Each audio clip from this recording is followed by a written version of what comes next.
Bonjour à tous et bienvenue sur le 25e épisode de Young Trainers. Je suis JR, toujours accompagné de Romain. Comment tu vas, Romain? Ça va super et toi, le gère. Ça va super, surtout qu'aujourd'hui on a encore un invité. Yann Lett est avec nous aujourd'hui. Comment tu vas, Yann? Salut les gars, ça va très bien. Merci pour l'invitation sur le podcast. Merci à toi d'être venu, c'est un Ouais, plaisir. avec plaisir. Yann, avant de commencer toutes les questions qu'on a à te poser, les sujets qu'on a abordés, est-ce que tu peux peut-être te présenter pour ceux qui ne te connaîtraient peut-être pas, ce que tu fais, ton parcours sportif, etc. Alors, ceux qui ne me connaissent pas savent déjà que du coup, je m'appelle Yann, du coup, on vient de le dire, donc ça c'est la première chose. Euh, je suis coach sportif et nutritionniste. C'est une reconversion que j'ai entamée il y a de là à peu près 2 ans. Avant, j'avais fait pas mal d'études en mathématiques, en statistiques, en machine learning, des choses qui sont très intéressantes mais qui euh, au quotidien ne me plaisaient plus. Donc j'ai décidé d'essayer de d'être un peu plus cohérent d'un point de vue professionnel avec ce que j'aimais vraiment faire. J'ai eu la chance de pouvoir me rediriger un petit peu il y a 2 ans et je suis très heureux de faire ça maintenant. Et je me considère aussi comme athlète depuis l'année dernière dans la mesure où j'ai participé à des compétitions. Et je pense que c'est un peu la définition d'un athlète de participer à des compétitions. Donc j'aime bien me donner cette appellation aussi maintenant. Ok, D'ailleurs, on va pas mal en parler des compétitions aujourd'hui. c'est un peu le sujet principal sur lequel on Ouais. va attendre aujourd'hui. Avant de parler de tout ça, justement, Yann, avant de parler des compétitions, est-ce que tu peux un petit peu nous expliquer ce qui t'a amené dans la musculation, dans le bodybuilding, ton parcours? Tu as eu différents coachs, tout ce qui t'a amené, voilà, ton changement de mindset autour de tout ça. Est-ce que tu peux nous expliquer tout ça? Alors moi, je me suis jamais vraiment identifié en tant que bodybuilder, ou alors ça a pris beaucoup de temps, même si je pense que ma pratique s'apparentait à celle d'un bodybuilder depuis très longtemps, autant au niveau des entraînements qu'au niveau de l'alimentation, mais pour moi, c'était pas vraiment ce à quoi je m'identifiais. J'ai toujours fait pas mal de sport quand j'étais petit. J'adorais la compétition, j'adorais l'aspect compétitif, j'adorais m'engager dans des activités où il y avait un classement, où tu pouvais être premier, que ça soit dans certains sports, de la course à pied, du foot, même à l'école. Être celui qui avait les meilleures notes, c'était quelque chose que j'avais envie. Enfin, c'est quelque chose vraiment qui me stimulait de me dire, ah, j'ai été le meilleur, j'ai été le premier, ce genre de choses, ou j'ai été deuxième, enfin, peu importe, j'ai fait un bon résultat, un classement. Il y en a, ils détestent quand il y a un classement, ce genre de choses. Moi, c'est quelque chose vraiment qui me stimulait et qui m'a toujours stimulé. Et du coup, je me suis engagé dans pas mal de sports. Euh, et disons que je me suis tourné dans la musculation parce que mon père en faisait aussi un petit peu à côté pour son travail et en parallèle d'autres activités physiques. Du coup, j'ai commencé un petit peu à m'y mettre, pardon. Et puis, finalement, c'est un des sports les plus pratiques à faire. Même si tes potes sont pas dispo, même s'il fait pas beau dehors, même s'il est, par exemple, je sais pas, 21 heures, les salles de sport sont encore ouvertes. Et du coup, c'est le sport auquel j'ai vraiment pu accrocher et faire longtemps, en mettant un peu les autres de côté, en parallèle de certaines blessures que j'avais eues aussi aux épaules qui m'ont empêché de continuer à faire des sports que je faisais, comme par exemple du volleyball, ce genre de choses. Donc on va dire que c'est pas une coïncidence, mais voilà, je me suis vraiment impliqué en musculation du coup pour ces raisons-là. Et puis, de fil en aiguille, je pense que c'est un peu comme tout le monde. Je pense qu'on adore les progrès qu'on peut constater. Du coup, ça donne envie d'en faire plus. Et puis, on se rend compte que si on gère aussi l'alimentation, bah, ça va aller encore plus vite. Et puis, on reçoit des compliments. Et puis, on regarde un peu des trucs sur YouTube. Et puis, on est de plus en plus dans la matrice. Et puis, au final, on fait ça toutes ces journées. On pense à ça toutes les journées. On va au travail, on va à l'école. On a qu'une hâte, c'est de sortir, d'aller s'entraîner et tout ça. Donc, l'implication a été, on va dire, grandissante d'année en année, un peu comme ça, avec quelques pauses avec les études, les examens, ce genre de choses. Et puis, euh, et puis voilà, donc ça c'est vraiment pour la partie au niveau de mon implication. Je sais pas si vous voulez que j'aborde dès maintenant, on va dire un petit peu le déclic pour les compétitions ou pas, parce que c'est bien un peu plus tard quand même. On va en parler après. Mais c'est vrai que c'est Ouais, intéressant ce que tu dis. Beaucoup de personnes, je trouve, se dirigent vers la musculation un peu pas par défaut, mais parce qu'ils sont blessés. Et du coup, bah, c'est un peu le seul sport, bah, déjà que des fois leur kiné leur conseille de faire pour se renforcer ou quoi. Et du coup, bah, finalement, des fois, ils découlent vers, bah, comme toi, faire que ça à la fin parce qu'ils apprécient vraiment ça. Parce que ouais, c'est exactement ça. tu t'étais fait une luxation de l'épaule, c'est ça, non? Ouais. je me suis luxé 2 fois l'épaule gauche, 1 fois l'épaule droite. Et en fait, je sais qu'il y a différents types de luxation et je ne sais même plus quel type de luxation j'ai eu. La seule chose que je peux vous dire, c'est que les personnes, quand elles se luxent l'épaule, tac, elles se la remettent. Moi, quand je me luxe l'épaule, je tombe par terre, je souffre de douleur, je peux plus bouger, je suis assis par terre, je peux même plus me mettre debout tout seul. Je appelle les pompiers, ils arrivent, ils essayent de me lever. Déjà, hyper dur parce que dès que tu me touches un peu, tu me fais bouger, j'ai trop mal à l'épaule. Et puis après, direction l'hôpital, ils me remettent l'épaule en place et après, c'est pas de sport pendant quasiment 2 mois. Immobilisation pendant, je pense, 3 semaines, 3 semaines à mois, avec un bandeau comme ça pour pas bouger l'épaule. Et la première fois que c'est arrivé, j'étais en train de faire de l'acrobranche.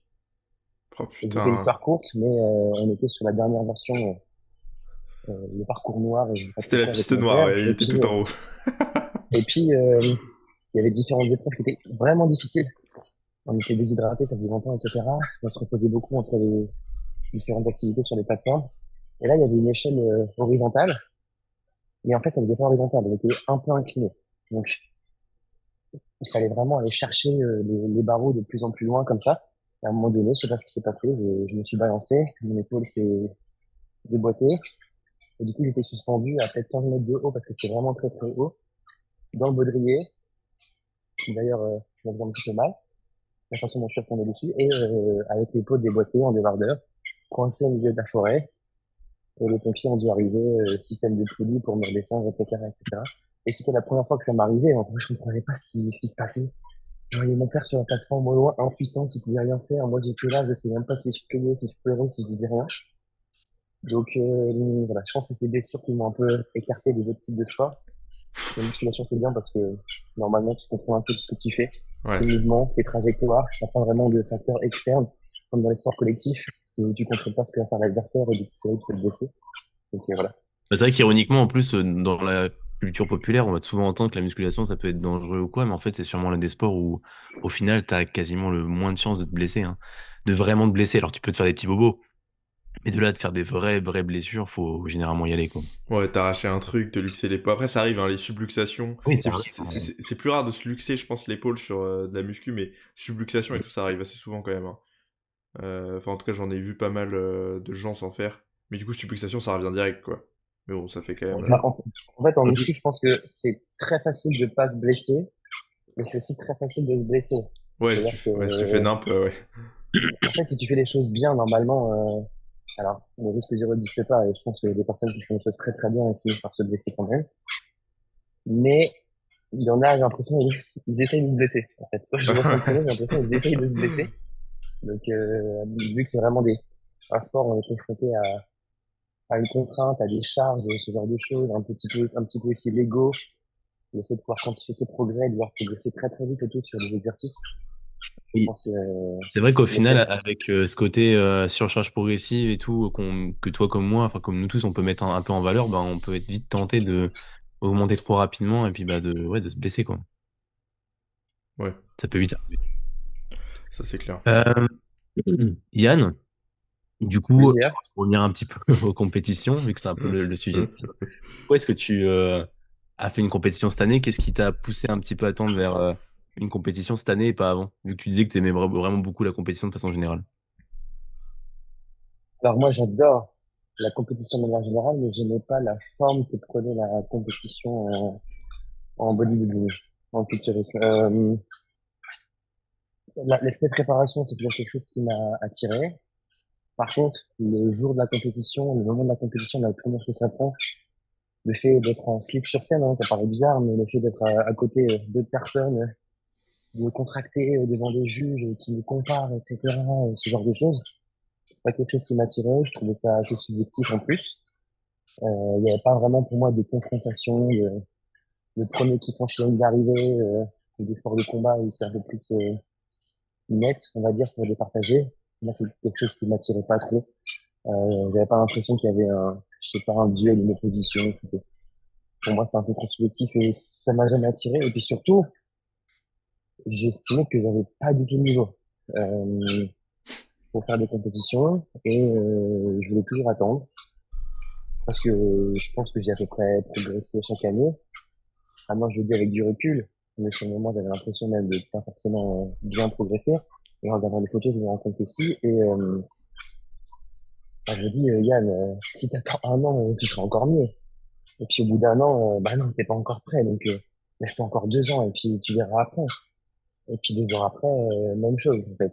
Et du coup, je n'osais absolument pas me lancer, même si je me disais bien que ça allait devenir une finalité parce que c'est une façon pour moi de concrétiser un petit peu l'investissement, de faire une expérience, de faire des souvenirs, et aussi de découvrir ça aussi pour les compétiteurs que j'ai accompagnés cette année, n'est-ce pas Romain?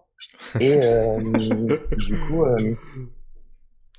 du coup, j'arrivais pas trop à franchir le cap, on m'en parlait.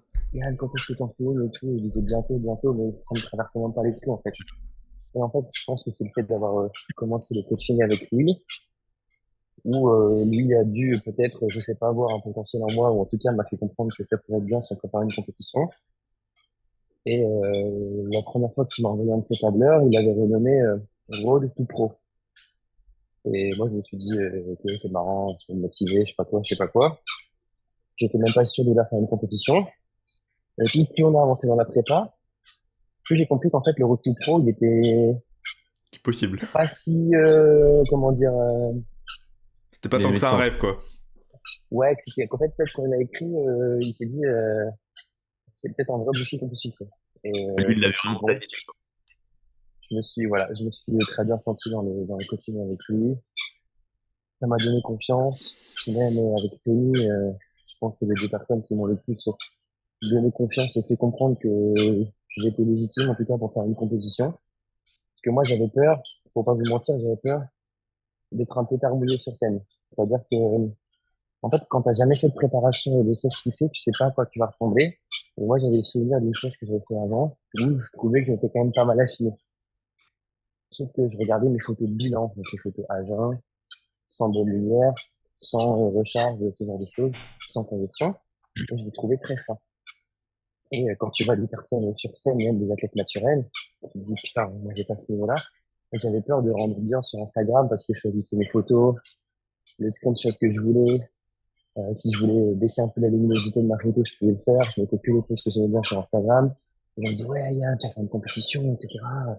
Je suis sûr que tu vas faire un truc bien. Et j'avais peur de monter sur scène et que les gens se disent, ah, c'est Hmm. pas pareil, hein, quand t'es sur une Et scène qui est ouais. immense, quand t'as pas ton screenshot, que t'es en mouvement, que t'es en vidéo, etc. Et j'avais très peur de ça. Donc c'est partie des raisons pour lesquelles j'ai mis un peu de temps. Mais comme j'avais trouvé le bon environnement, on va dire, avec lui en particulier, je me suis dit, allez, go, c'est le moment, les circonstances faisaient que c'est un processus dans lequel je pouvais m'engager, donc j'ai sauté le pas. Ah, mais tu vois, je me reconnais un peu là, tu vois, cette année, ce que je me disais aussi là. J'ai peur en étant sec, tu vois, enfin, tu vois, quand j'ai été voir une compète l'année dernière, la WNBF, du coup, il y avait des mecs secs qui avaient genre pas de cuisses du tout, tu vois. J'ai l'impression. Et genre, moi, tu vois, ça me fait flipper de me dire, parce que j'ai jamais été très sec. Genre, vraiment très très sec. Donc, du coup, j'ai un peu peur d'arriver et de pas avoir de cuisses quand je vais être très sec. Surtout que j'ai pas des insertions non plus incroyables, tu vois. Bah, c'est aussi ce que j'avais remarqué. Moi, j'avais remarqué que j'avais quand même pas mal fondu de cuisses à ma première sèche. Et c'est quelque chose que j'avais peur pour la deuxième qui était celle pour la compétition. Et là, avec du recul, quand je regarde mes photos de prise de masse, j'ai l'impression que j'avais des cuisses énormes. Et Hmm. sur le moment, vraiment, j'avais pas l'impression d'avoir particulièrement des bonnes cuisses. Donc, c'est vrai que j'ai quand même perdu pas mal de volume au niveau des cuisses. Mais après, encore une fois, avant la compétition, donc Tan, tu recharges. Par la congestion au niveau des cuisses, c'est pas le meilleur exemple parce qu'en général, on ne congestionne pas les cuisses. Ouais. À part certains zinzins que j'ai vus dans les backstage faire, Des sissy squats. faire des fentes, faire des fentes et des squat jumps pendant un quart d'heure, mais je vous promets, j'ai En halluciné. plus, C'est c'est un un mec truc qui, qu'il faut pas pumper, ça. t'as dit quoi? Faut pas pumper les cuisses, enfin, des quads, faut Bah, les t'as plus de laisser. définition, quoi, après. Ah oui, après, t'arrives plus à les serrer. Moi, je pense que non. Je pense qu'effectivement, peut-être le sissy squat, peut-être un peu d'étirement. Je sais pas, pour vasculariser un petit peu. J'espère que ça peut être bien. Mais c'est quelque chose que j'ai jamais fait. Mais là, il y avait un mec qui faisait des fentes, mais il se tuait. Genre des fentes, genre il était essoufflé. Genre, limite, il s'entraînait. Et il est pendant hyper longtemps, hyper longtemps. On était plusieurs à regarder ça, on était abasourdis. Donc, Oh la jungle. donc ouais, donc vraiment, ce que je voulais dire, c'est qu'il y a vraiment une différence, je pense, quand même, entre, euh, le physique de fin de sèche en photo de bilan le matin à jeun, et le rendu sur scène si la recherche est bien faite, si la gestion du stress aussi, si le time est bien fait. Je pense que la version de avant-après, il peut quand même être assez important. Et je pense que c'est ce qui m'est arrivé aussi, hein. Le bilan que j'ai fait la veille de la dernière compétition à Lille, je me trouvais horrible, je me trouvais tout plat, pas bien, vraiment pas bien, pas confiant du tout, pas confiant du tout. Et puis le rendu sur scène, je pense que c'était le meilleur avec du recul sur les 3 compétitions. Donc ouais, je pense qu'il faut essayer de pas se poser ce genre de questions et de pas se dire ah, putain, je suis trop maigre, etc. Attendre de vraiment voir le résultat final sur scène, parce que la transition déjà ça peut faire pas mal de différence si elle est bien faite. Puis la recharge aussi. On est Ouais, souvent biaisé, je pense, en fin de sèche, même si c'est une petite cut, hein, je sais que moi-même, pour avoir fait une cut l'année dernière, je sais que je me voyais pas sec, et pourtant, quand je regarde les photos, bah, je me vois plus sec que je le suis maintenant. Et pourtant, je vois quasiment pas de diff dans le miroir, tu vois. Donc, je pense que peu importe l'état dans lequel t'es un peu biaisé quand c'est ton propre regard, quoi. ouais, ça c'est aussi d'où l'intérêt, je pense, d'être coaché quand tu fais une préparation pour une compète. C'est être tout seul, je pense, c'est très compliqué. Enfin, on en parlait avec Axel, du coup, qui a fait une compète où il était tout seul. Et tu vois, je pense que si t'as pas un regard extérieur, c'est assez compliqué d'être, surtout si c'est ta première, je pense, d'être assez bon juge de toi-même et du coup d'avoir confiance, quoi. Hmm. Ce qui peut t'amener à faire des Ah, erreurs. c'est sûr, moi il y a plein de décisions que Louis a prises que j'aurais jamais pris tout seul, notamment me reposer certaines fois, euh, faire un deload sur quelques jours ou remanger plus. Ça, c'est des choses que jamais je me serais autorisé. Hmm. Ouais. Et je pense que c'est des choses qui m'ont fait beaucoup de bien et qui ont été placées au bon moment. C'était quoi les constats qui lui ont fait faire ces choix-là? Fatigue. J'étais trop fatigué. J'étais vraiment fatigué. Et puis, j'étais à temps aussi. J'étais à temps en termes de conditions pour les compétitions. Et donc, parfois, on estimait qu'il n'y avait pas forcément besoin de sécher plus ou de sécher plus vite. Et qu'on pouvait, sur 3 jours, repasser à la maintenance ou un peu plus pour me faire du bien. Parce qu'au niveau des entraînements, c'est devenu vraiment difficile. Et même au niveau de la fatigue. Donc, même si en général, je me suis pas trop plaint, je me suis pas plaint parce que c'était jamais, comment dire, pour moi, c'était normal. Je suis très fatigué, mais c'était quelque chose de normal. Donc, à partir du moment où je me suis engagé là-dedans, je vais pas me parler à mon coach tous les jours que je suis fatigué, même si j'étais tous les jours à la fin. Pour moi, c'est quelque chose qui est normal. Si vraiment j'avais une fatigue anormale, genre, je sais pas, je tombais dans les pommes pour les entraînements, là, je lui aurais dit. Mais en l'occurrence, le jour où je suis fatigué, je me suis dit, bah ouais, c'est normal. Je vais dire, ouais, salut, Louis, je Ouais, suis voilà. fatigué. Et il va me dire, bah ouais, mais c'est un peu normal, tu vois. Donc, vraiment, j'ai essayé de dire quand j'estimais que c'était trop, et que je pouvais plus m'entraîner normalement, que je risquais de me blesser. Des fois, je m'entraînais, j'avais un peu des sueurs froides et tout, genre, je sentais que je faisais une rep, j'avais tout mon corps qui avait chaud d'un coup et tout. Et en fait, tout seul, je ne peux pas me reposer, non, c'est pas possible. Hmm. Ouais, Si je me repose et je reste chez moi, je me dis, t'es en train d'abandonner, alors que c'est potentiellement la meilleure chose à faire. Il ouais. faut que ce soit quelqu'un d'autre qui me le dise.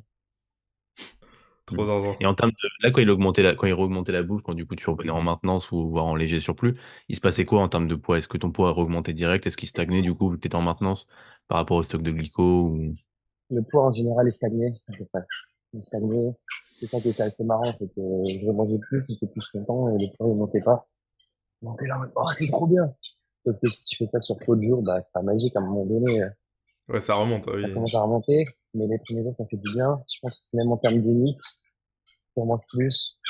Tu bouges T'as deux, plus. 3 journées où t'es content, tu parles plus, tu bouges plus, je crois Ouais. que tu vas à l'entraînement, Le fameux tu Nénat. t'économises, voilà, c'est ça. Tu t'économises, moins, je pense, parce Hmm. qu'on t'a donné plus d'énergie et tu le rends d'une certaine manière.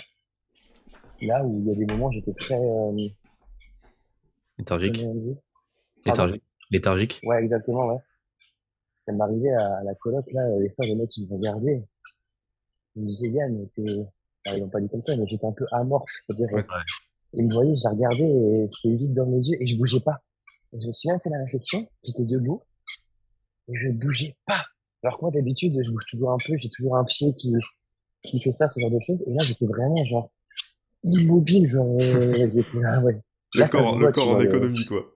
Tu vois, c'est ça, Exactement. on en parle souvent dans ce podcast, et c'est vrai que c'est un truc qu'on met pas souvent en avant, mais le NEAT ou le NENAD, enfin, on peut appeler ça comme on veut en vrai, mais ça, c'est une perte du coup d'énergie. Enfin, là, par exemple, je suis en train de parler, j'ai les mains qui se bougent, bah, peut-être que si je serais en déficit comme toi, tu l'as été à l'époque, bah, j'aurais pas forcément cette petite dépense calorique qui s'ajoute, et ça, sur toute une journée, ça peut aussi jouer sur une stagnation de perte de poids, si on baisse pas les cales à la suite. C'est clair, et c'est pour ça que c'est super important selon moi, de quantifier son nombre de pas ou son cardio. Parce Au que vu que moins. ta dépense, on va dire spontanée, elle va diminuer, si tu t'imposes pas de traquer d'une autre manière ta dépense, tu vas rester assis sur ton canapé, tu vas moins bouger, tu vas faire tes programmes assis dans ton lit, au lieu d'être, je sais pas, assis sur une chaise ou tu bouges un peu plus, ce genre de choses, enfin, tu vas t'économiser. Mm. Donc si tu traques pas ta dépense en te forçant à marcher ou en faisant du cardio, peu importe, je pense que ta dépense se réduit et c'est là où tu penses que ton métabolisme est bloqué et que tu dois encore plus diminuer les calories. Donc non, c'était important, ça a bien été fait et puis je suis très content. Bah, c'est vrai qu'en plus, on voit des fois des coachings où des personnes qui vont juste traquer le cardio, dire bah tu fais 30 minutes de cardio en prépa ou quoi. Mais je pense que ça, c'est. Enfin, si tu traques pas à côté le NEAT, le nombre de pas, je pense que c'est une erreur. Parce qu'en vrai, avec du cardio à côté plus la muscu, tu te flingues en termes des dépenses, enfin, en termes de fatigue. Bah, on en était au fait que tu suis pas la prog que te fait Yann et que du coup, on veut savoir l'avis de Yann sur ça. Vas-y, j'écoute. Ça recorde là? Ouais. Par exemple. Non, bah écoute, déjà, j'ai pas ce sentiment. Voilà. Pour prendre la défense de Romain, j'ai pas vraiment ce sentiment. Après, parfois, Romain, il a été amené à changer un petit peu de salle, ce genre de choses, pour différentes raisons. Et donc, bah, des fois, t'as pas le choix. Et puis, voilà, je trouve qu'avec Romain, on communique bien. S'il a envie d'essayer un nouvel exercice ou une variante, ce genre de choses, en général, il me le dit. Moi, ça me pose pas de soucis. Et puis, je pense aussi qu'il peut faire preuve d'une certaine autonomie, surtout dans la période dans laquelle on est, où la gestion de la fatigue est potentiellement moins un problème que, par exemple, en fin de prépa. Donc, je lui laisse cette petite liberté, même si, encore une fois, moi, j'ai pas vraiment ce sentiment-là. Donc, je ne sais pas qui est ce détracteur, mais voilà mon avis. C'est Adrien. Non, mais moi, je pense que j'ai aussi besoin d'avoir cette liberté de pouvoir te dire ah ouais, là, j'ai envie de changer de truc. Sinon, ça me saoulerait en fait d'être hyper rigide. Après, en prépa, ça sera différent, tu vois. En fin de prépa, je pense que Bah ouais, t'as pas trop clairement. le choix. De toute façon, je pense que je te dirais pas, tiens, j'ai peut-être envie de tester ça, alors que je serais sûrement KO. Donc, En train de faire des moins 1 sur chaque rep, sur chaque séance, ouais. Ouais. à chaque Bah, série. il y a peut-être des exercices que tu voudras enlever, du coup, où tu me diras, ah non, lui, il me fatigue trop et tout, ce genre de choses. Mais non, je pense que, en fait, on parle beaucoup de flexibilité au niveau de la nutrition, mais je pense que la flexibilité autour de l'entraînement, elle a aussi du sens. Et ça, on en parle beaucoup moins. Mais je me suis fait la réflexion l'autre jour. Autant on fonctionne, par exemple, il y a des personnes qui fonctionnent avec des approches flexibles de la nutrition, ou par exemple des totaux en macronutriments, donc protéines, glucides, lipides atteints sur la journée. Pourquoi on ne pourrait pas fonctionner de manière flexible avec l'entraînement et se dire, bah, j'ai un nombre de séries à atteindre dans la semaine et je fais ce que je veux? Par exemple, alors je dis pas que c'est OK pour tout type de profil, mais ça pourrait aussi faire sens de dire, au lieu de dire, bah tiens, tous les jours tu manges 200 grammes de protéines, pourquoi on pourrait pas dire à quelqu'un, bah tiens, tu me fais, pendant cette période-là, tu me fais 10 séries sur les pecs, 15 séries pour le dos. Encore une fois, je pense ça dépend du type de personne, il faut qu'elle puisse faire preuve d'autonomie et avoir quand même des connaissances, mais c'est pareil pour l'alimentation. Donc, Bah, disons que ça pourrait amener pas mal de dérives sur le fait de changer vraiment souvent, souvent, tu vois, d'exo. Et bah, du coup, et à chaque fois revenir sur cette adaptation nerveuse qu'il y a sur les premières semaines, sur un nouvel exercice, quoi. je suis d'accord, c'est bien pour ça que ça dépend du type de profil. De la même manière que quelqu'un qui a aucune notion en nutrition, je pourrais pas lui dire, bah tiens, voici les macros, débrouille-toi. Quelqu'un qui serait même pas capable de faire les calculs ou qui se posait des questions, est-ce que je dois compter ce type de protéines ou pas? Pareil au niveau des sources de protéines, ça serait pas faisable. De la même manière à l'entraînement, effectivement, quelqu'un qui voudrait trop changer ce genre de choses. Mais voilà, moi maintenant depuis un mois, je prône un peu la flexibilité autour de l'entraînement, mais c'est par rapport à mon contexte en fait. Mm. C'est pas quelque chose que je recommande. Je pense que plus c'est traqué, mieux c'est. Pareil, je pense que les plans alimentaires en général, c'est mieux adapté pour les athlètes et en particulier pour les préparations de compétition. Mais de temps en temps, ça fait quand même du bien. Tu restais sur un plan fixe quand t'étais en prépa? Genre, tu changeais jamais d'aliment? Je changeais jamais d'aliments, je changeais mes légumes. J'avais carte blanche enfin carte blanche. En gros, sur le tableur, lui, il me mettait des légumes et ça me faisait un total calorique. Il y avait du coup de légumes. Hmm. Alors, ça paraît peu, mais j'avais 2 fois 200 grammes dans la journée, donc 400 grammes de légumes. Si tu prends un légume, je sais pas, 30 calories par 100 grammes, ça fait quand même 120 calories. Donc, je fonctionnais comme ça à peu près. Si un jour j'avais envie de manger un légume un peu plus calorique, où il y avait genre 35 calories, ou d'autres fois il y avait 20 calories, bah, en fait, j'ajustais mes grammages. Donc, j'étais même jusqu'à compter mes calories qui prenaient des légumes. Je pesais même mes légumes crus. Ah oui. Ouais, ouais, ouais, parce que bah, mine de rien, c'est comme tous les types d'aliments, hein, le poids change avec la cuisson. Et donc, même les légumes, Être je me précis dis à ça. fond, quoi. Après, parce qu'en fait une des seules flexibilités que je m'autorisais en termes de calories, c'était les boissons sans calories qui en contiennent, typiquement une Monster. Et en fait, une Monster, si on regarde bien ici, il y a 14 calories dans la canette. 14 calories. Il faut savoir qu'en fin de prépa, j'en prenais 3 par jour. Hmm. Ça me faisait Waouh! quand même 45 calories. Ah ouais, Ouais, 3 bah, par oui. jour. 45 calories.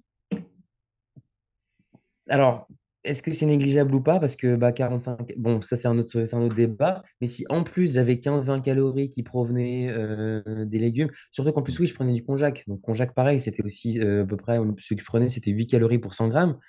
Donc, des fois, j'en prenais deux, donc ça faisait encore 16 calories en plus. Donc, je passais à 60 calories. Je, je me suis dit, si je commence à faire pareil pour les légumes, même si peut-être que ça n'aura pas d'impact, je vais pas me sentir bien, je vais avoir l'impression de rien contrôler. Donc, j'étais étonnamment très, très, très précis aussi sur mes légumes. Donc voilà. Et Oh, Louis, ça, et Louis, il traquait les canettes de Monster que tu buvais. Enfin, il te demandait combien t'en buvais ou. Bon, en fait, il m'a juste dit de ne pas changer mes habitudes. Et du coup, c'était traqué juste de cette manière. C'est-à-dire que à partir du moment où je perdais du poids et que je perdais du poids à un certain rythme et que ça continuait, il s'en fichait de savoir combien j'en buvais à partir du moment où c'était pareil d'un jour à l'autre à peu près. Hmm. Euh, et d'ailleurs, la remarque qu'il m'a faite, moi, donc j'en buvais 3 par jour à la fin parce que bah, déjà, ça me coupait l'appétit. Parce que c'est quand même un demi-litre. En plus, je trouve ça super bon. Et en plus, la caféine qu'il y a dedans, vraiment, ça me stimule. Moi, je la sens. Alors, de moins en moins, évidemment, mais même quand je travaille, etc., ça me met dans un mood. Enfin, bref, voilà.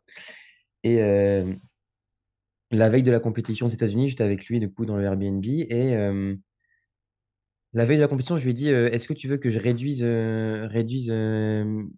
mes monsters, tu vois, ou les boissons avec édulcorants que je prends? Il m'a regardé, il m'a dit, t'es sec là? Je lui ai dit, ouais, ça va. Il me dit, bah alors pourquoi tu changerais quelque chose? Hmm. ouais. Pourquoi la veille de la compétition, t'en boirais pas 3? Parce que du coup, aujourd'hui, tu es très sec, mais hier, tu en as bu 3. Ça va pas empêcher d'être sec aujourd'hui. Donc, il m'a dit, il m'a dit, tu bois combien de litres d'eau par jour? Je lui ai dit, enfin, non, c'était une question rhétorique parce qu'il savait. Je lui ai dit, du coup, 5. Il me dit, ok, bah, il me dit, tu peux prendre la moitié de ton apport si tu veux en fluide avec ça. Donc, j'ai le droit de boire 5 Monsters. J'en ai pas bu 5. J'en ai bu 3, mais voilà. Donc, c'était pas quantifié dans les calories. C'est-à-dire, dans le tableur, j'avais pas Monster x3, 45 calories, mais le fait que je le faisais de manière constante, c'était cohérent. Et les ajustements étaient en lien avec ton total de base, qui était les Monsters. Enfin, Ouais, c'est ça. Et encore une fois, c'est très léger, je pense, 45 ouais. calories. Mais voilà. Puis moi, je me sens mieux quand tout est quand même un peu quantifié et que j'ai pas l'impression de faire des trucs que je dis pas ou que, genre, les calories que j'ai en tête et que mon coach ne sait pas. Et voilà, donc il était au courant. Et Hmm. t'es arrivé à bien dormir avec. Tu te fixais une heure peut-être max sur laquelle tu buvais ou tu t'en foutais? La dernière, je la prenais vers 14-15 heures. Ah, Ouais, quand ça va. même. Ouais, ouais, ça va En Ah, fait, mais encore. ce moi, que je fais- je dors pas, moi. en fait, ce que je faisais, c'est que j'avais mon habitude. En plus, j'étais dans une période où j'avais beaucoup de travail. Bah, notamment, je révisais les examens pour MNU. En plus, j'étais pas tout le temps en France, donc ça m'avait un peu décalé. Et puis, j'avais quand même eu pas mal de clients à la rentrée en septembre qui avaient commencé le coaching en fait en même temps. Donc, j'avais plein de programmations à faire. J'avais plein de travail. J'avais trop de travail. En fait, à un moment donné, je me suis trop surchargé. Et d'ailleurs, c'est un conseil que je pourrais donner. Essayez de vous libérer du temps pendant une préparation, ou en tout cas sur la fin d'une préparation. Parce que moi, il y a un moment donné, Tu pètes un câble un j'avais peu? trop de charge de travail et trop de stress. Et c'est le moment où je suis tombé malade et je pense que c'était un peu lié. Et j'ai perdu le fil de ma pensée. Et oui, du coup, mon risque, c'est que je prenais une Monster le matin en me réveillant. Sauf que je me réveillais de plus en plus tôt. Et je me réveillais des fois entre 5 heures et 6 heures. En général, à 6 heures, je prenais la première Monster. Au début, ça m'aurait paru, je sais pas, mon corps il vient de se réveiller, etc. Je sais pas, un truc avec des bulles, etc., avec de la Ouais. caféine. Au début, ça m'aurait vraiment gêné. Et maintenant, c'était presque l'inverse, c'est-à-dire que je pouvais presque pas commencer ma journée sans une Monster. Et j'ai dit, ah, putain, c'est un peu abusé, mais je me suis dit, je m'en fous, je suis en prépa, ça me fait du bien, je garde cette habitude. Maintenant, je la décale et je la prends pas en me levant.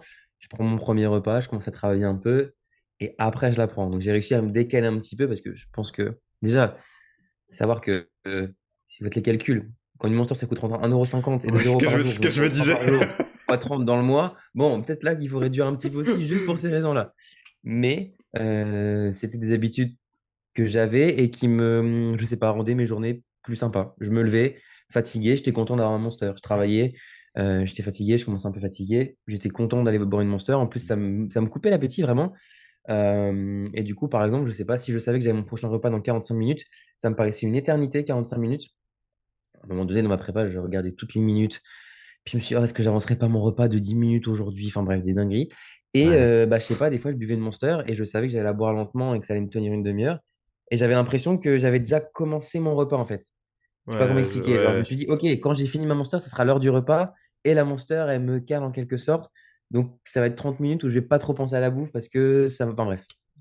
Hmm. Vous verrez, on développe plein de comportements un peu bizarres pendant ces périodes-là. Mais en tout cas, moi, ça m'aidait. Donc c'est Ah, quelque chose que je pense que je referai si jamais je suis amené à être dans ces conditions une autre fois. moi, ça me coupe l'appétit de ouf, tu vois, ici. Genre, quand j'en bois, limite, j'évite d'en boire, là, j'en bois moins. Je pense que si, en déficit, je pourrais en boire plusieurs par jour, mais en surplus, ça me nique tellement mon appétit que j'évite d'en boire trop, quoi. Alors, Ouais, je comprends. Et t'avais un bon sommeil malgré tout? Alors, ça dépend. En fait, mon sommeil, il a tellement changé pendant la préparation. Mais je pense pas que ce soit lié je pense pas que ce soit lié du tout au Monster, vu que je faisais quand même attention au timing de la caféine que je prenais, parce qu'en plus des Monsters, des fois, je prenais du café, hein. Ah oui, ce que j'allais Euh, dire, oui. Est-ce que tu... En gros, le max que je faisais, c'était 3 Monsters et 2 cafés. Peut-être 3 cafés, certains, des jours très très précis. T'es au Mais moins, t'es au moins 700 milligrammes, 800 milligrammes. bah, je pense que dans une canette, tu as 150 ouais, grammes, t'as... 150 mg de Ouais, café, donc ça Ouais, fait c'est ça. 450. Les cafés, je pense, c'est 75, ça fait 200. Donc ouais, 700 milligrammes à peu près, c'est ça. Ouais. Quasiment Euh, un gramme. pas mal. Mais après, ça c'est un peu l'extrême. Je pense que ouais, en moyenne, ça devait être la moyenne, ça devait être 3 Monsters, un café, je pense. Hmm. Euh, et le sommeil, en fait, mon sommeil, il a tellement changé. Ça, c'est une bonne question, mais je pense pas que c'est lié à ça. Je pense que c'est lié un petit peu à ma physiologie, le fait que j'étais quand même beaucoup plus sec. Je pense qu'il y avait des choses un peu déréglées dans mon corps, même si je ne saurais pas expliquer quoi exactement. Mais je me couchais beaucoup plus tôt. Moi, j'étais quelqu'un qui se couchait toujours un petit peu tard et qui dormait pas très bien, qui mettait beaucoup de temps à s'endormir et qui avait du mal à sortir du lit le matin. Mais vraiment du mal en mode, je sais pas, réveil 9 h, tu traînes, tu remets un réveil, après tu sors à 10 h de ton lit, tu te dis, oh, il est tard, machin, tu vas manger, tu as envie de te remettre dans le lit, de redormir jusqu'à midi. Enfin, j'ai eu des périodes comme ça pendant le confinement, ce genre de truc, mais vraiment du mal, même quelqu'un qui a vraiment du mal à sortir du lit, mais vraiment. Et là, je me couchais des fois avant 22 h, chose qui m'est jamais arrivée. Et à chaque fois, je me réveillais. Alors déjà, j'allais beaucoup, beaucoup aux toilettes la nuit. C'est un détail, mais c'est pour dire que ça me réveillait fréquemment. Et en fait, à chaque fois que je me réveillais, j'étais en forme. C'est-à-dire que j'avais pas de mal à me lever. Je pouvais être fatigué. Enfin, je sais pas comment différencier, mais j'étais quand même fatigué. Mais je pouvais commencer ma journée, tu vois. T'étais Et il pas y a dans des le fois, gaz, je me quoi. réveillais. Ouais, voilà, c'est ça. Il était 4 heures du matin. Je me suis dit, tu t'es couché à 22 h 30, ça fait 5 h 30 de sommeil. C'est pas beaucoup. Mais Et je sentais que j'allais avoir tu du mal pouvais à commencer ta m'endormir. journée, quoi. Tu Et pouvais... des fois, je commençais ma journée, en fait. Et des fois, je me suis réveillé à 3 heures, je me suis couché à 22 h, je me dis 5 heures, c'est pas énorme, mais je sens que là, je vais pas réussir à me rendormir. Et je sens que je vais être productif. Parce que, comme je l'avais dit, j'ai pas mal de boulot. Donc, je me dis, vas-y, je travaille. Bah, ça m'est arrivé une fois, hein, 3 heures à 8 heures. Et après, j'ai essayé de redormir 1 heure. Enfin, voilà. Et vraiment, des fois, je 5 h 30, je me réveille, je fais mon calcul. Ouais, j'ai dormi 6 heures, 6 h 30. Ok, c'est parti. Mais c'est parce que je pouvais le faire. Avant, réveil 5 h 30, c'était. T'as fait la moitié de ta nuit, Yann, il existe impossible de pas, là. sortir du lit.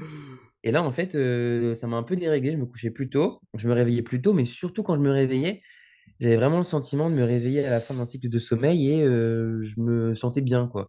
Hmm. Contrairement à avant. Donc ça a beaucoup, beaucoup, beaucoup changé. Mais encore une fois, je pense que c'est pas lié à ma consommation. Et là, Ouais, ce que j'ai demandé. tu es encore dans ce mood-là ou est-ce que tu es revenu un peu sur putain, je galère à me lever? Alors maintenant, je pense que je suis dans un entre-deux.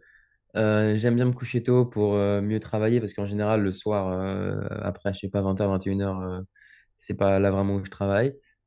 Du coup, je préfère me dire, bah, je vais me coucher. Comme ça, je me lève plus tôt et je travaille plus. Alors que sinon, bah, en général, le soir, c'est pour faire des choses pas très productives, mais des fois, ça fait du bien et c'est important de le faire. Mais bon, Euh, là, je suis dans un contexte qui fait que je me couche peut-être un peu plus tard ou des fois un peu après minuit, mais c'est assez rare. Et en fait, j'essaye maintenant volontairement de me lever plus tard. Alors, pourquoi j'essaie de me lever plus tard? Parce que si je me lève trop tôt, je vais trop manger dans la journée maintenant. Ah, maintenant, il a C'est l'inverse, différent. toi. C'est-à-dire que bah, maintenant, vu qu'après la compétition, j'ai quand même eu très faim et beaucoup d'obsession au niveau de la nourriture, si je me levais à 6 heures comme avant, ma plage horaire était trop élevée. Je prenais mon repas trop tôt et je finissais souvent par surconsommer à peu près mes calories. Et du coup, le fait de me lever, par exemple, bah, je sais pas, à 8h30 au lieu de 6 heures, bah, ça me faisait 2h30 de moins à peu près sur ma journée. Et en gros, ça faisait un repas à peu près de moins. Donc, les jours où, par exemple, je me réveillais automatiquement vers 6h30, je me suis dit, si tu te rendors 2 heures, tu gagnes 2 heures de temps où tu vas pas penser à la bouffe. Donc voilà, encore une fois, c'est un peu extrême, mais c'est comme ça où je me suis un peu dit, et puis en plus, ça te fera dormir un peu plus. Mais maintenant, non, je continue à me lever vers, entre 7 heures et 8 heures, on va dire. Euh, Chose que je pouvais pas faire avant, comme je vous avais expliqué, mais je suis content d'avoir ce rythme parce que pour le travail, c'est quand même beaucoup mieux. Hmm. Quand tu te lèves vers 9 heures, 10 heures, 10h30 et que tu as déjà plein de messages de clients sur WhatsApp, moi j'aime bien être en avance. C'est-à-dire, j'aime bien arriver où j'ai aucun message sur WhatsApp parce que j'ai traité la veille et je me lève avant les autres, donc il n'y a pas de message. Et comme ça, je les reçois en direct et je peux directement les traiter ou pas si j'ai d'autres choses à faire. Mais ce que je veux dire, c'est que je suis pas noyé, je suis pas débordé par putain, j'ai déjà 10 messages. Ouais, c'est Tu te désagréable, lèves, hein. tu te lèves, tu as l'impression d'être en retard. Ouais, Alors que ouais. si tu te lèves, tu prends ton petit déj, tu n'as toujours pas de message, tu dis c'est bon, puis en plus tu réponds plus vite. Donc le mood est bien meilleur, donc j'essaie de garder cette habitude de me lever un peu plus tôt quand même, euh, quand j'arrive à me coucher pas trop tard. Ok, Ok. intéressant. Bah, si on parlait un petit peu des compétitions, si tu peux nous dire un petit peu celles que tu as faites. Euh, Bah, déjà, dis-nous un petit peu les compétitions que tu as faites et comment elles se sont passées, comment tu les as vécues.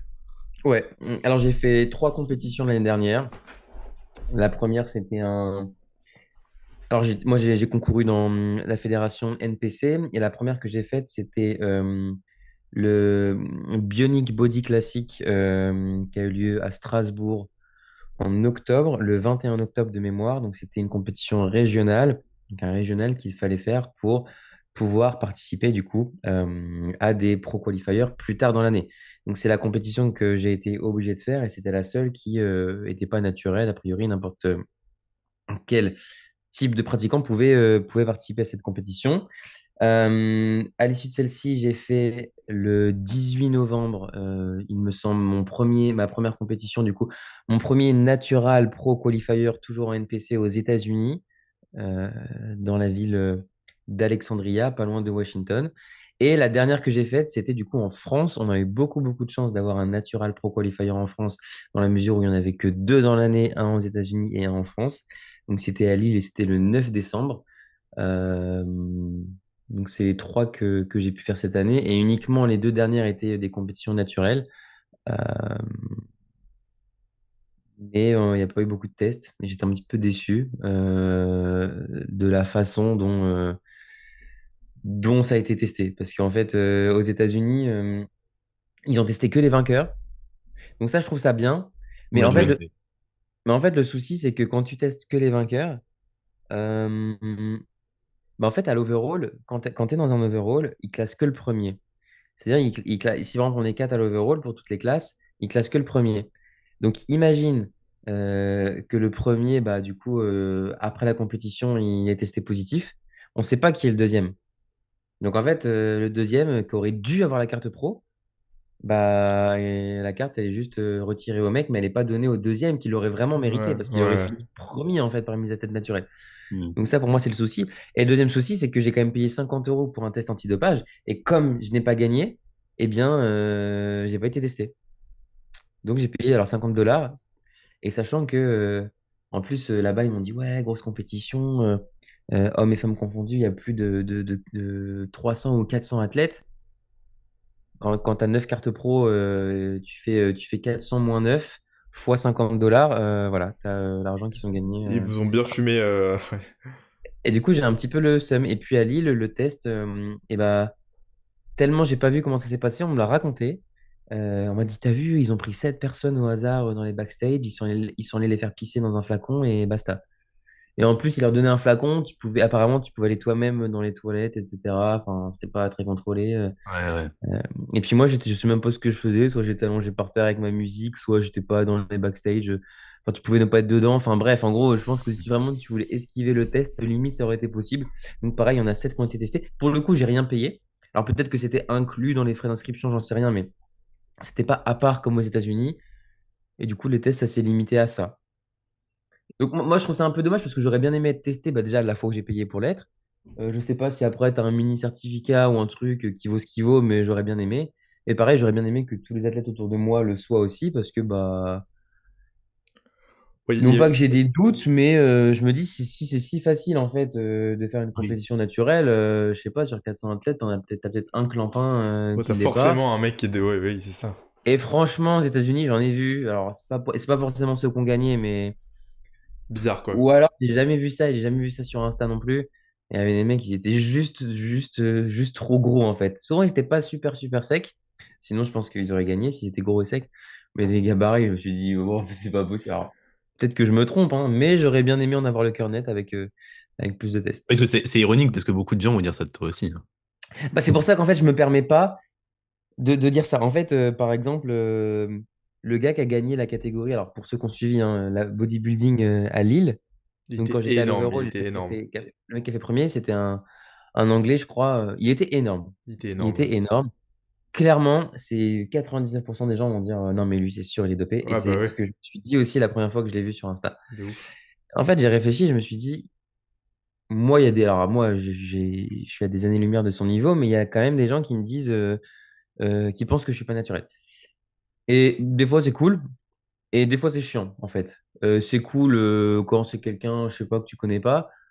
Mais quand c'est, je sais pas des proches quand même, mais des gens qui je pensais étaient sur la même longueur d'onde que moi, où je m'identifiais un peu à eux et qui, je me dis, ah, putain, lui, j'aurais bien aimé qu'il me croie et qu'il soit un peu dans le même mood que moi. Bref, du coup, des fois, c'est un peu chiant. Et du coup, je me suis dit, attends, je vais pas commencer moi aussi à dire, non, mais lui, il est pas naturel et tout, machin. Donc, je laisse le bénéfice du doute.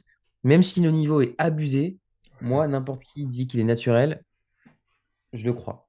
Alors, sauf si le mec il fait 120 kilos sec, mais même s'il Ouais, fait, je sais pas, 100 kilos sec, ou, enfin, pour un mètre, je sais pas, 85, même un truc abusé, je suis capable de dire oui.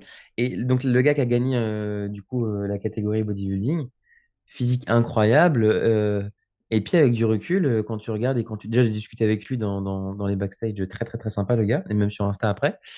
Et puis, en fait, tu regardes un peu son évolution, et puis, tu vois qu'à 14-15 ans, le mec, il est déjà tanké, en fait. Genre, c'est un Bah oui. mec comme ça, c'est un mec qui est tanké à 14-15 ans. C'est un mec qui, à 14, allez, à 16 ans, a un meilleur physique que la plupart des mecs qui ont 22 ans et qui s'entraînent depuis 3-4 ans. Et puis, bah, quand tu regardes un peu aïe. son évolution, tu te dis l'évolution, elle n'est pas choquante. Le point de départ est choquant. Le point de départ. Mais en Mm. fait, à partir du moment où tu acceptes qu'il n'a pas pris de produit dopant quand il avait 14-15 ans, ce qui est relativement Logique. cohérent, Plausible. et bah tu te dis, en fait, c'est juste des mecs qui ont une putain de génétique. Et, alors je sais qu'il n'écoutera pas ce podcast parce qu'il parle pas français, mais je trouve qu'il s'entraîne mal et pas très dur. Alors bon, c'est pas. Mais bon, désolé, mais quand je l'ai vu sur Insta, voilà, je trouve qu'il s'entraîne pas très bien et en termes d'effort, j'estime que la grande majorité de mes clients s'entraînent beaucoup plus dur que lui, par exemple, mais j'ai aucun client qui a son niveau. Et Mm. je pense qu'il y a une énorme part de génétique. Ouais. Après, pour ce qui est de la condition qu'il a ramené sur scène, il était très sec. Et ça, pour le coup, je pense que la génétique, pardon, est beaucoup moins influente et qu'il a dû en chier autant que moi ou peut-être même plus pour apporter cette condition sur scène. Donc ça, il mérite d'avoir gagné dans tous les cas. Mais je pense qu'il y a une composante génétique énorme. Et ce que je dis souvent, c'est que des mecs comme Ronnie Coleman, Ouais, comme j'allais dire Jeff ça. Bah Mockler, oui. comme Chris Bumstead, s'ils étaient restés naturels, euh, jusqu'à 25-26 ans, ils auraient des physiques, on ne pourrait même pas y croire. Bah Ces oui. gens-là, on pourrait même pas y croire vu le point de départ et la génétique qu'ils ont. Donc là, je Ouais. me dis que le gars que j'avais en face de moi, c'était ce type de profil. Et peut-être que s'il avait pris des produits, ça serait un body pro qui se serait peut-être même qualifié à Olympia en body, ce qui est quand même abusé. Incroyable, Donc pour ouais. moi, voilà, je me dis, ok. Alors que la première fois que je l'ai vu, je me suis dit, il fait chier, il est pas naturel, il vient, il casse les couilles. Puis après, je me suis dit, bah en fait, qu'est-ce que t'en sais? Ouais. Et c'est ça, faut se mettre dans le contexte de dire, mais en fait, tous les mecs qu'on voit qui sont énormes, déjà, tu les regardes quand ils étaient jeunes. Ronnie Coleman, je crois quand il était jeune, il était déjà énorme, tu vois, peut-être même avant la muscu. Donc, à partir de là, les gars, ils commencent avec une base qui est déjà bien plus importante que nous, tu vois. Donc, Mais et moi, ce qui m'impressionne de fou, par contre, avec Ethan, je sais pas si du coup, t'as suivi, toi, Yann, parce que t'es jamais allé à la WNBF en France, mais Non, j'ai pas suivi, non. Ethan, il y a 2 ans, j'étais le à la BF, mais il avait un physique. Et il y a cette année, bah, en fait, il a pris, mais en un an. Tu Ouais, vois. Ouais. truc de malade, hein. Enfin, il a explosé des quads, il a explosé d'autres groupes, j'ai plus en tête, mais des quads vraiment, oh, enfin, tu vois, Ouais, impressionnant, ouais, ouais. ouais, vraiment. Et en un an, quoi. Et même, C'est dingue, et même, avec peut-être 3-4 mois de prépa, tu vois. Donc, et il avait t'as tout, peut-être quoi. 8 mois de Sur surplus. Le mec avait absolument tout. Genre, il a aucun point faible. Vraiment, c'était aberrant, quoi. Mm.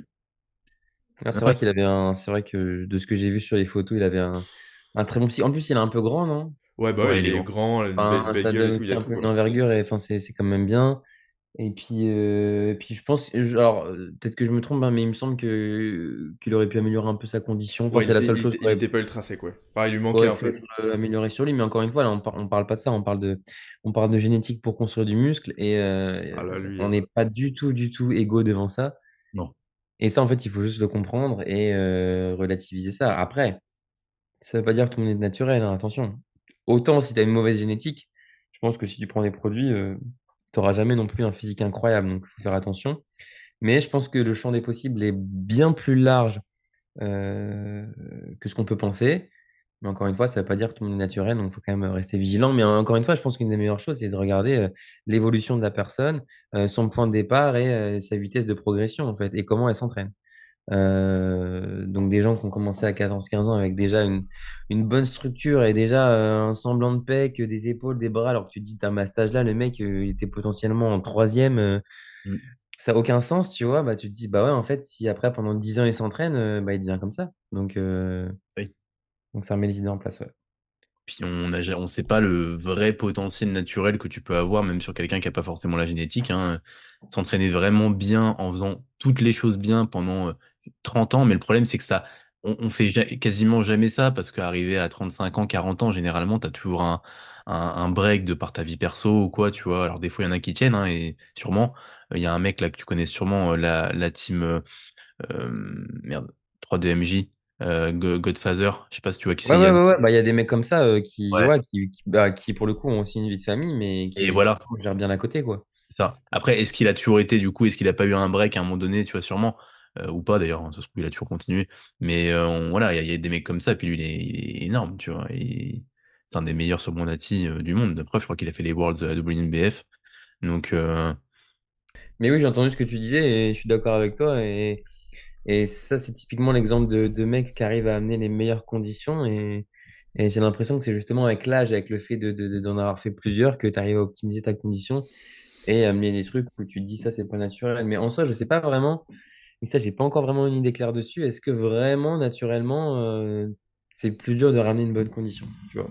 je sais pas. Mais il y a beaucoup de gens qui vont dire, ouais, les mecs natifs vont être mieux conditionnés que les mecs pas natifs. Bah, C'est un truc qu'on peut. pourtant, c'est pas très logique. Il y a des produits Je qui sais pas sont si faits c'est vrai, hein, pour ne j'ai pas pas de perdre. là-dessus.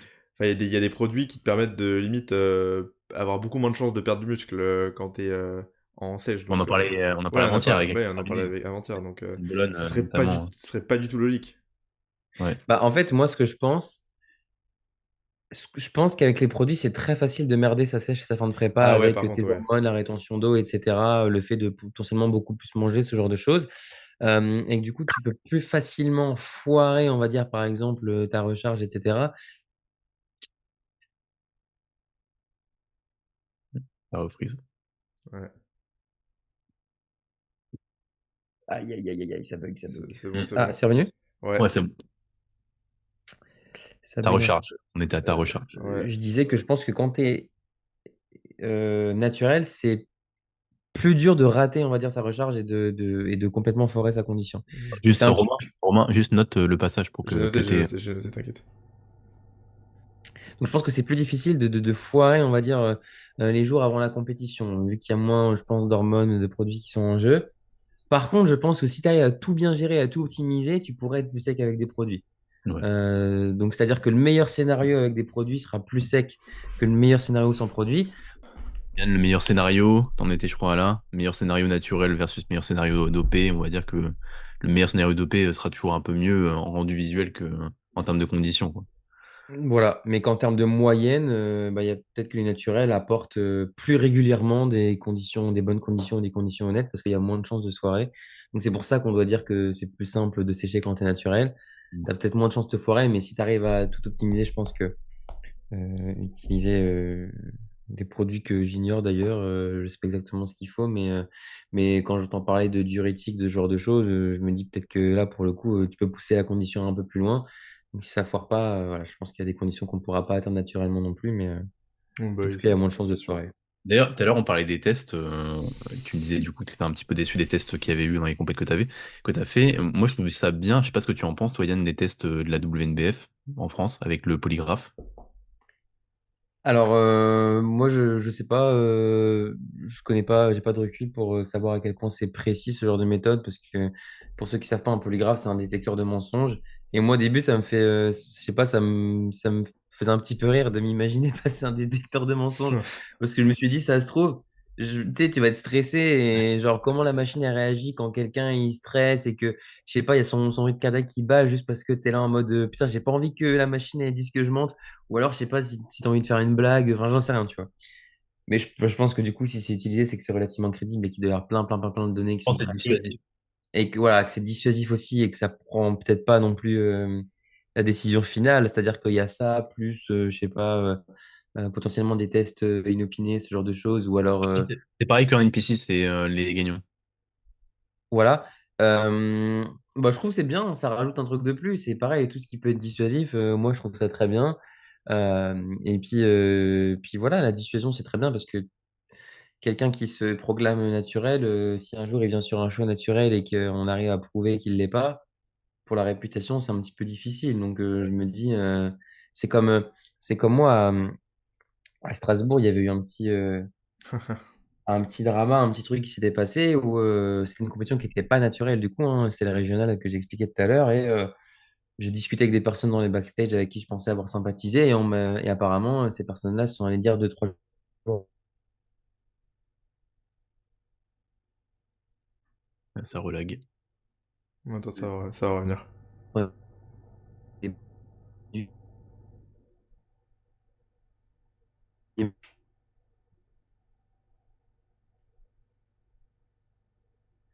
la aussi, Romain?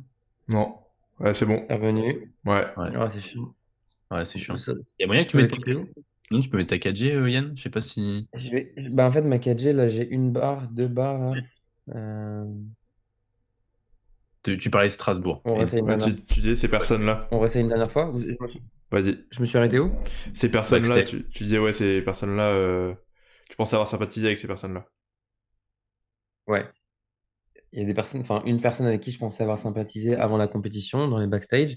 Et deux, trois jours après, elle est venue dire que j'avais avoué avant la compétition que je prenais des produits, mais que je prenais le strict minimum.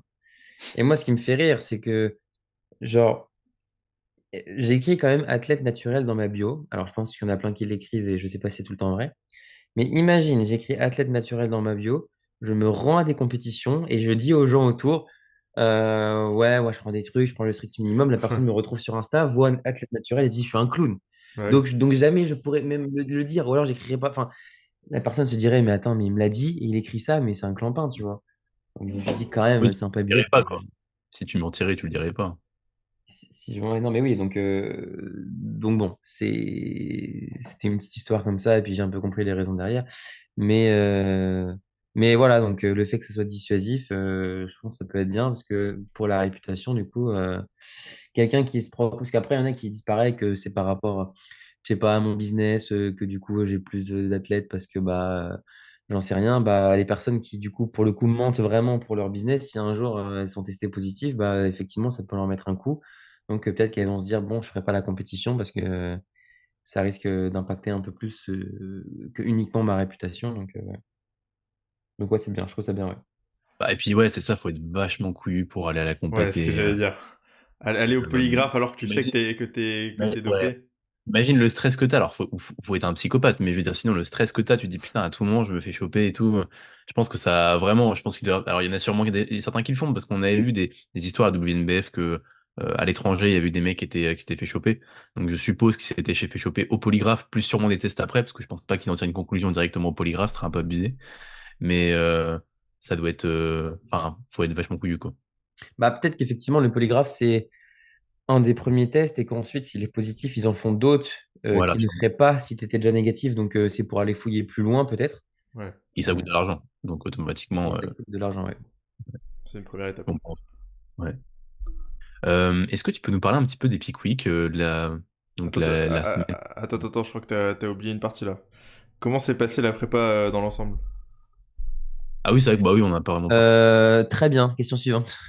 Ok. Non, non, qu'est-ce que vous voulez savoir en particulier Bah, sur... c'était quoi les différences avec ta première sèche que tu as fait, approche, ressenti, genre difficulté? Qu'est-ce qui a été vraiment très dur pendant ce moment-là, quoi? La différence avec ma première sèche, c'est que j'avais plus de repas libres dans la semaine.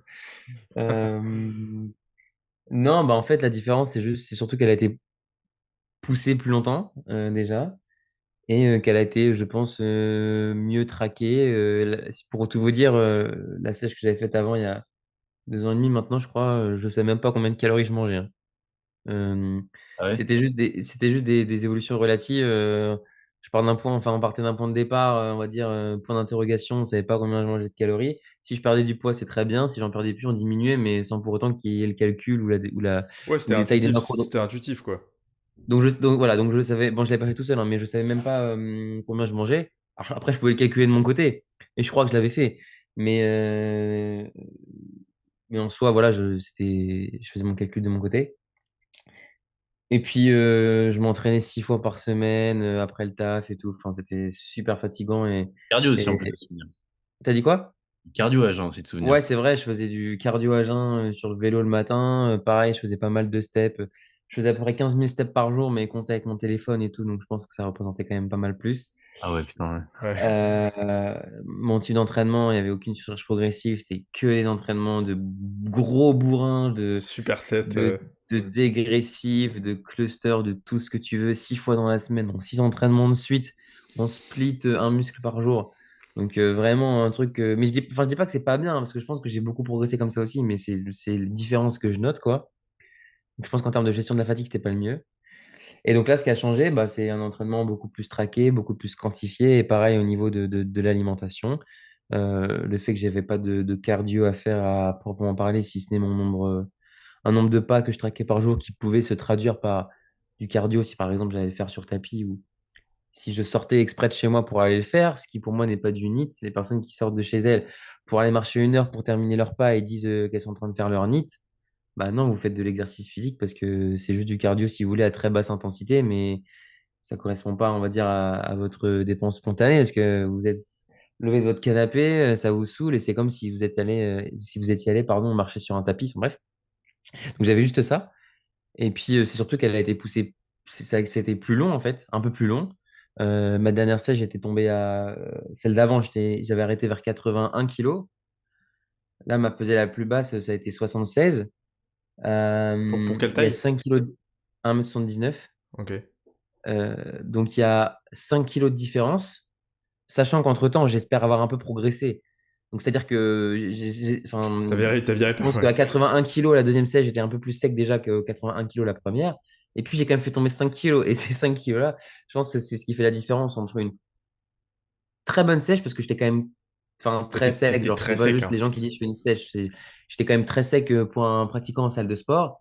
Mais la différence entre quelqu'un de très sec dans une salle de sport et être prêt pour une compétition, donc c'est 5 kilos d'écart, c'est vraiment ça la vraie différence entre les deux sèches. Et c'est ça en fait qui a été difficile.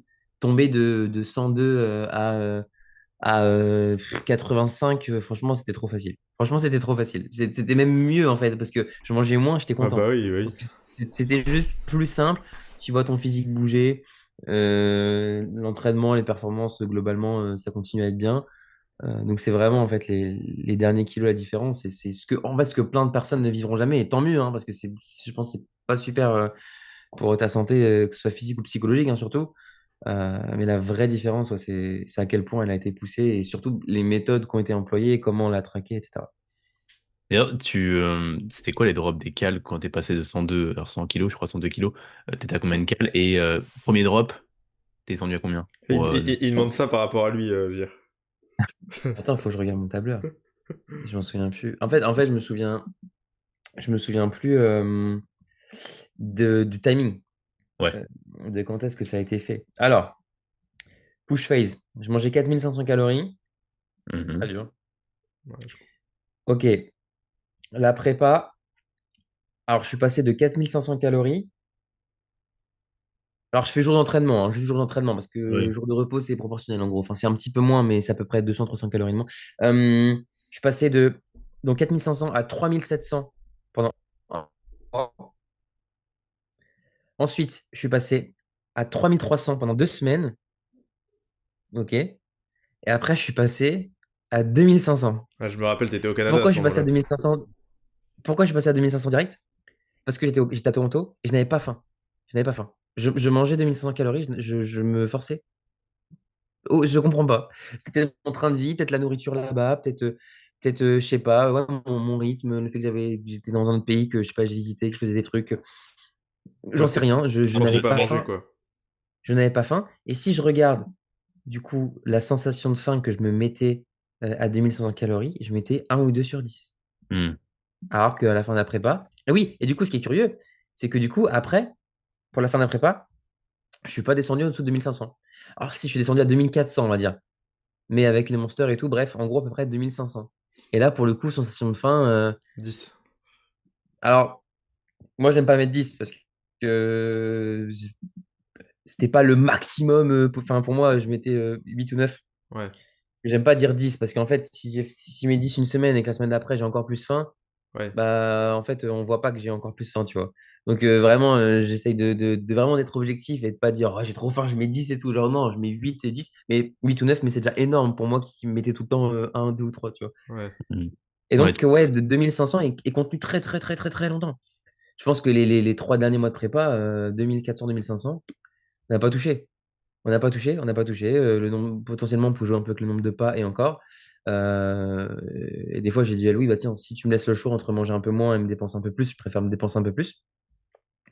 J'aime bien quand même manger, enfin avoir des repas pas trop petits, mais j'ai jamais eu besoin de descendre plus et j'ai vu des athlètes, des très bons athlètes. Par exemple, je voyais Arthur Gaines qui a fait du coup WNBF cette année et qui a d'ailleurs a fait des super résultats. Félicitations à lui, qui a gagné sa carte pro. Mhm. J'ai vu des stories où il disait qu'il était descendu certains jours à 1300. Moi, je regardais ça, je disais 1300. Lui, alors je sais, il a fini à 71, 72 kilos, je crois, ça pesait la hmm. plus basse alors qu'il fait la même taille que moi. 1200 ou 1300, alors ça veut pas dire. Il y a des gens qui disent, ouais, moi je suis descendu à 1200, 1300 en sèche. Des fois, ça a duré un jour, 2 jours, 3 jours, une Ouais. semaine. Ça n'a pas duré des mois et des Oui, mois. bien sûr. Ouais. Mais putain, une journée à 1300, Et c'est les jours off aussi, hein. Enfin, tu sais que ouais, mais quand Ouais, même, c'est, je me dis, c'est tu chaud, pètes tu un vois. câble quand même, ouais. 1300, c'est vraiment rien. Alors après, je dis ça, mais moi j'ai quand même fait une journée, enfin j'ai quand même fait 36 heures à 0 calories. J'ai fait un jeûne à un moment donné. euh, à mon retour des États-Unis. En fait, pour comprendre, pour moi, aux États-Unis, j'étais en condition. C'est-à-dire que à Strasbourg, j'étais en bonne condition, mais j'étais pas à 100%. Pour moi, aux États-Unis, j'étais à 100%. Je pouvais sécher encore plus, mais je pense que mon physique aurait rendu moins bien parce que du coup, j'aurais peut-être été un peu moins plein, etc. Enfin bref, on s'est dit, la condition que j'ai ramenée aux États-Unis, ce qu'il faut, c'est ramener la même à Lille. C'est tout. Il faut que j'améliore le posing, on peut améliorer la congestion, la recharge, mais la condition, on n'a pas besoin de sécher plus. Donc après les États-Unis, je me suis fait plaisir. J'ai mangé absolument n'importe quoi. J'ai eu mal au ventre. J'ai mangé comme un ouf. En gros, j'avais quartier libre pendant 2 jours. Enfin, l'après-midi après la compétition et le dimanche. Donc je mangeais ce que je voulais, etc. Euh, et puis après, on est parti à New York pendant une semaine. J'ai suivi la diète pour le coup aux calories et aux protéines parce que j'étais à New York et voilà. Et puis Louis m'a emmené dans des fast-food où je prenais du Dr Pepper zéro et j'avais pas le droit de prendre autre chose. En bref. Et du coup, je crois que c'était au retour. En gros, vu que le poids avait quand même pas mal monté avec tout ce que j'avais mangé le week-end, parce que vraiment c'était abusé, et que j'allais prendre l'avion, Et quand tu prends l'avion, c'est chiant de préparer ses repas, ses trucs, etc. Et que moi, j'avais un peu stressé parce que j'avais repris du poids. Je me suis dit, putain, imagine à Lille, j'arrive pas à être aussi bien qu'aux États-Unis, etc. Ça va me faire chier. On s'est dit, pourquoi pas, enfin, Louis a eu l'idée, pourquoi pas de faire un jeûne pendant l'avion. Comme ça, tu manges juste pas, tu prépares rien, tu y vas et le poids, il va sûrement drop. Et je pense qu'il s'est dit que psychologiquement, ça allait me faire du bien de me redire, bah, ok, je suis retourné à ma base. Parce que là, mon poids, vraiment, j'avais repris. Je sais pas, peut-être 4 kilos, tu vois, mais 4 kilos. Parce que en plus, il y a la recharge d'avant la compétition. On en parlera après, mais la peak week, bah, je remange. Après le jour de la compète, je mange quand même pas mal. Il fait au plus Ouais, mon poids sec. avait pas mal remonté. Et psychologiquement, lui, il avait compris que ça me tracassait. Et je me disais, ah, si j'arrive pas à ramener la même condition à Lille qu'aux États-Unis, juste parce que j'ai beaucoup mangé 2 jours. Enfin, j'avais mangé quand même. Je pense qu'en 2 jours, en vrai, je pense qu'en 2 jours, j'ai dû manger en tout, si je fais la somme, plus de 15 000 calories, tu vois, sur 2 jours. Ouais, donc t'as Euh, tapé des jours à 8000 cales, quoi. ouais. Ah, putain. Même, Même un peu plus, je pense. Bref. Et du coup, vu qu'il y avait l'avion et qu'il faut préparer ses repas, etc. et tout, que c'est un peu chiant, mais c'était un prétexte, en fait, je pense, et aussi Oui, psychologiquement pour moi, s'y pour dire, prêtait bah bien, tiens, quoi. le poids va drop d'un coup. Et puis, du coup, j'ai fait un jeûne pendant toute la période de l'avion, etc. Surtout que j'avais plusieurs avions, après j'avais le train, enfin bref. Du coup, 36 heures, il me semble. Et puis, pas si dur que ça, parce qu'en fait, quand tu n'as pas le droit de manger, c'est plus simple presque que quand tu as un repas qui arrive bientôt, que tu commences à penser à ton repas, que tu as faim, etc. En fait, quand tu dis j'ai pas le droit de manger, genre limite, tu fais moins d'obsession sur la nourriture, tu vois. C'est pas comme si tu as Ouais, ton tube dans ton sac et que tu Ouais. dis putain, c'est dans 1 heure, c'est long, j'ai envie de le manger maintenant. Là, tu dis j'ai rien dans mon sac. Bon, après, à l'avion, ils arrivent, ils te donnent des plats. Quand c'est des longs courriers comme ça, ils t'amènent des petits plats. Donc tout le monde avait le droit à leur pâte au fromage ou même pas de bolo, trucs comme ça. Moi, j'étais là, la et ben sueur. moi, j'avais juste le droit de boire, je buvais du café, et je buvais du thé et de l'eau. Et puis, du coup, j'ai fait une journée ouais, à 0 calorie. Donc, je peux dire Le ça, poids, je peux dire, ouais, à la fin de ma sèche, j'ai fini à 0 calorie. Et le poids, ça donnait quoi le lendemain, justement, enfin, après ton 6 heures? Alors, je me souviens plus. Ah, ça pourrait être intéressant que je regarde. Parce que, Ouais, ah bah, oui, alors, ce qu'il t'as faut pris. savoir, c'est que quand moi, je voyage, j'emmène ma balance dans ma valise, hein. Mais ma balance de moi pour avoir la même pesée et le même truc exactement. Donc, aux États-Unis, à New York, j'avais ma balance. Donc, en fait, j'ai pu me peser absolument tous les jours. Il prend Euh, absolument tout sur lui. T'as une petite balance, du coup. Non, c'est une grande. Ah, C'est un pèse-personne normal. Ouais, Mais Bon, tu vois. Oui, c'est ouais, vrai bah que après, ça passe si tu ça peux. rentre. Ah Oui, oui. oui. ah bah oui, comme ça, je suis sûr et tout. Parce que des fois, en fait, des fois, tu as des fluctuations entre les balances. Ah bah Ah grave. oui. Et Mais je du vais coup, tu, regarder. tu- tu regardes la fluctuation de poids, du coup, dans ce cas-là, plus que... Quand même, des fois, au niveau du sol, je sais que ça peut jouer en fonction de où tu mets la balance, hein, même si c'est la même. Bon, après, ça doit être moins important au niveau de la Ouais, fluctuation que le reste, mais. ouais. Alors, j'ai tout noté. La veille de la compétition aux États-Unis, je me pesé la plus basse à 76,5. Ok. Ensuite, je mange, je mange. Et en fait, c'est pas tant que ça. Je me repèse donc le mercredi, après le samedi, je suis à 78,5. Donc 2 kilos au-dessus, Ça va encore. sachant que j'ai repris la diète depuis 3 jours et que j'ai fait 20 000 pas à New York depuis 3 jours. Donc, ouais, Donc t'étais sûrement monté malgré plus, ce là. là, j'ai quand même 2 kilos de plus. Et bref, et après, après le jeûne, je retombe à 77,1. Donc je perds 1,4 kg. Après, je suis à 77,3 le lendemain. Et ce qu'il faut savoir, c'est que c'était mon anniversaire ce jour-là. Et du coup, qui dit anniversaire dit bah, vu qu'en fait, encore une fois, l'objectif, c'était de ramener la même condition à Lille qu'aux États-Unis et qu'il y avait 3 semaines entre les deux, j'avais aussi le droit à un écart pour mon anniversaire parce qu'on ne voulait pas que je sèche encore plus. Donc, si je mange un petit peu plus à mon anniversaire, bah, on se remet en déficit comme on faisait avant. Plutôt que d'être 3 semaines en maintenance, bah, on autorise ça. Donc, je remange pour mon anniv et là, 79,1. Donc, j'ai repris et puis j'étais. Quand tu as fait 76 un jour et que tu repasses 79, tu dis ah, 3 kilos de plus dans ta tête. T'imagines 3 kilos de fat au niveau du Ouais, ventre. ouais. C'est Ouais. comme ça que ça fonctionne. Mais juste, tu t'imagines comme ça et puis tes abdos, tu te dis ah putain, c'est plus comme avant. Je revois des photos, je me dis oh la dinguerie en vrai quand je revois mes abdos. Enfin, j'avais vraiment creusé. Mais sur le moment, tu te trouves vraiment pas sec. Et Ouais. après, le poids, il a diminué 78,6, 77,2, 77,1, 77, 76,8. Enfin bref. Puis après, ça s'est un petit peu stabilisé. Euh, et puis voilà.